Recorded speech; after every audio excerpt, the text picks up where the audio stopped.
Démontrer qu'un plan est parallèle à un autre plan. Vous avez deux plans, le plan HMF et le plan P, avec l'équation du plan pour chacun. Donc ça donne, si jamais on fait un petit schéma, faites toujours un schéma en géométrie dans l'espace, ça donne quelque chose comme ça.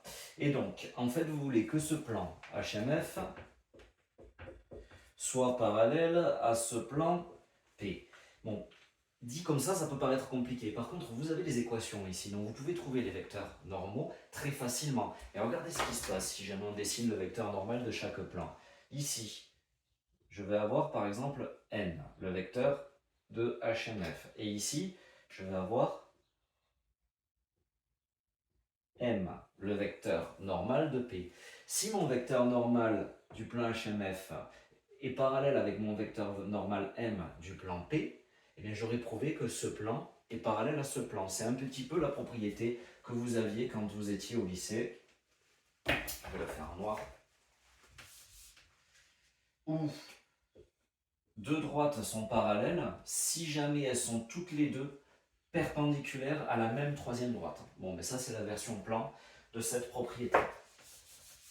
Du coup, ça nous donne, je prends ici mon vecteur, ça sera mon vecteur n, 2, 6, moins 1, et ça sera mon vecteur m, 6, moins 18, moins 3. Alors c'est évident à trouver, mais pour ceux qui ne le voient pas, je vais faire ça moins ça, ça divisé par ça, ça divisé par ça, ça divisé par ça, je dois trouver le même coefficient.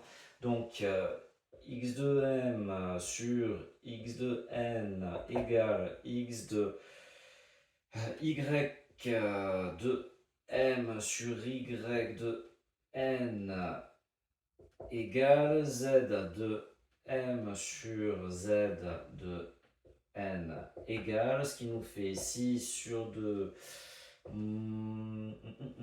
plus 18 sur 6 et moins 3 sur moins 1, et à chaque fois le résultat est 3.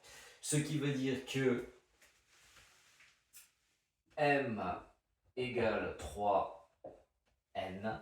Et donc comme on a un rapport entre m et n, ça veut dire que m et n sont collinaires. Plus que les vecteurs normaux de ces deux plans sont collinaires, alors ces deux plans sont parallèles.